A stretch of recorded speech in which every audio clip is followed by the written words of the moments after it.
What excites me about Derby?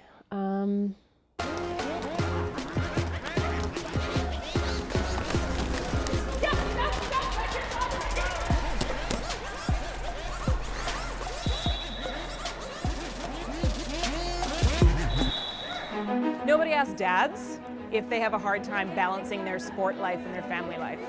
There shouldn't be the double standard. It should be that women and moms and parents and siblings, we should all be able to get out there and do our own thing.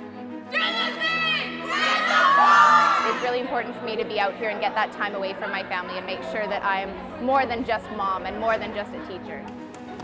You just can't be unhappy if you're on wheels flying around the track.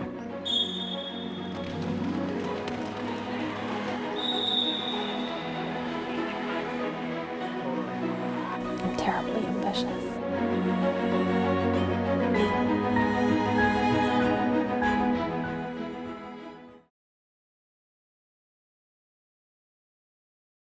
I've been here 14 years working on it because I haven't been sitting down or waiting for things to fall down the sky. Like, I've been working and I'm doing my part. This quiz in the reading. Jeanette Guarin was a civil engineer in Colombia, one of thousands of skilled immigrants working to get their credentials recognized in Canada. But she's frustrated. As of December 17th, the ESL program she's counting on will end.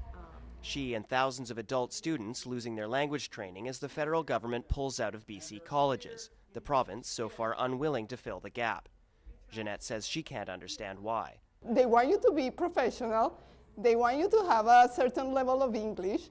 So why? Like, why they want professionals if they want you to keep you serving or washing dishes? The government would only provide a statement on the issue. It says it's looking at the future of ESL after 2015, but dealing with a major funding shortfall, and points to the existing federally funded programs. But those programs are for new immigrants and low level. It also separates BC from economic rivals Alberta, Ontario, and Quebec, who provincially fund job-level language training. Adding to the problem, many pay programs like BCITs are already full. There's a very large group of skilled immigrant workers that we've brought in based on those skills who are not able to work. And the one barrier in place is the English language. And at this point, with the closure of VCC and other institutions, even if those students want to pay for their education, there isn't even a place for them to go now to get that. For Jeanette, it means figuring out what she's going to do in January. I'm going to try to do online things and try to do it by myself. See how it goes. And she won't be alone. This time next month, ESL students across the province will be asking themselves the same question. Simon Little in Vancouver for BCIT Magazine. I had a lady celebrate her 85th birthday in my restaurant on Saturday with all her friends. They came from the burg. They're not going to ride their bikes to my place. There were some tense moments at a packed community meeting on Commercial Drive this week. At issue, a proposed bike lane from 14th Avenue to just north of 1st. The point of contention, parking. This is a parking protected bike lane. There is parking. There is parking. It is maintained.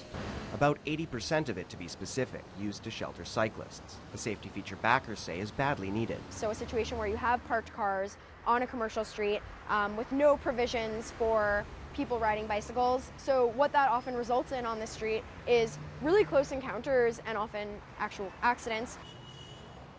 And there are some stats to back her up. Since 2009, ICBC has recorded 33 accidents involving a cyclist on the stretch of the road that would be affected.